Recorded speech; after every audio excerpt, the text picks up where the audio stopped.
कासरल premier लीगचा आजचा दुसरा दिवस आणि आजच्या दुसऱ्या दिवसामध्ये आमचे आज 4 सामने आहेत आणि 4 सामने जिंकून आम्ही टॉप 4 मध्ये बसलो आहोत. नमस्कार मंडळी, मी तन्मय गावकर पुन्हा एकदा एका नवीन अशा व्हिडिओमध्ये तुम्हा सर्वांचं मनपूर्वक स्वागत करतोय. फायनलचा सामना होता विघ्नहर्ता स्पोर्ट वर्सेस मुन्ना 11. विनन 3 रन मारून मॅचला सुरुवात केल्या.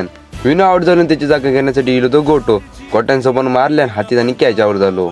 18 बॉलात 42 धावसंख्या झाली. आमका 43 धावसंख्येचे आव्हान ठेवल्यानी आमची पहिलीच ओपनिंग जोडी मी आणि करण पायदानात उतारला आणि पहिलाच बॉल मी ऑफसाईडच्या दिशेने मारला आणि 3 धावा प्राप्त केलंय. श्री गणेश तर चांगलं झालेलं होतं, पण आमचे वारंवार विकेट पडले आणि आमचा संघ आता प्रेशर मध्ये खेळत होतो. कितीतरी प्रेशर असलं तर ते आम्ही शेवटच्या बॉला पण नेता हे आमका माहिती होता. तो क्रिकेटचा खेळ इथं हार आणि जिथेही होतच असते, त्यामुळे आमका पराभव भेटलो. नंतर आम्ही गणपती बाप्पाचं नाव घेतलं आणि विलेल्या बक्षिसाचा स्वीकार केला.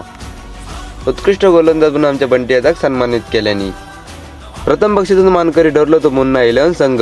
अभिनंदन भावानं, पुढील वाटचालीस खूप खूप शुभेच्छा. या दिवसाची आम्ही खूप आतुरतेने वाट बघत होतो, कारण की आमचा पहिलाच बक्षीस. द्वितीय पारितोषिकाचे मानकरी ठरलो तो विघ्नहर्ता स्पोर्ट म्हणजे आमचा संघ.